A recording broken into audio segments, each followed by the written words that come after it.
അഹമ്മദാബാദ് വിമാന ദുരന്തത്തിന്റെ നടുക്കം മാറും മുമ്പ് ലോകത്തെ ഏറ്റവും സുരക്ഷിതമായ വിമാന കമ്പനികളുടെ പേരുകൾ പുറത്തുവന്നു. എയർ ന്യൂസിലൻഡ് ആണ് ലോകത്തിലെ ഏറ്റവും സുരക്ഷിതമായ വിമാന സർവീസ്.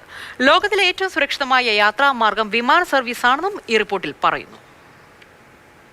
ആഗോള ഏജൻസിയായ എയർലൈൻ റേറ്റിംഗ് ആണ് ലോകത്തിലെ ഏറ്റവും സുരക്ഷിതമായ വിമാനങ്ങളുടെ പട്ടിക പുറത്തുവിട്ടത്. വൻകിട വിമാനങ്ങളിൽ എയർ ന്യൂസിലാൻഡ് ആണ് ലോകത്ത് ഏറ്റവും സുരക്ഷിതമെന്ന് സർവേ പറയുന്നു.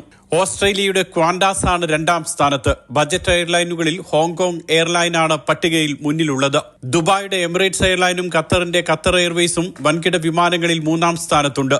ഇത്തിഹാദ് എയർവേസ് അഞ്ചാമതായും ഇടം നേടി. ബജറ്റ് എയർലൈനുകളുടെ പട്ടികയിൽ ഫ്ലൈ ദുബായ്, എയർ അറേബ്യ എന്നിവ മുന്നിലുണ്ട്. അപകട നിരക്ക്, മരണനിരക്ക്, വിമാനങ്ങളുടെ എണ്ണം, വിമാനങ്ങളുടെ കാലപ്പഴക്കം, പൈലറ്റുമാരുടെ മികവ് തുടങ്ങി വിവിധ മാനദണ്ഡങ്ങൾ പരിശോധിച്ചാണ് പട്ടിക തയ്യാറാക്കിയതെന്ന് ഏജൻസി അറിയിച്ചു. 1,37,00,000 ഒരു മരണം എന്നതാണ് ശരാശരി വിമാനയാത്രക്കാരുടെ അപകട മരണത്തിന്റെ കണക്ക്.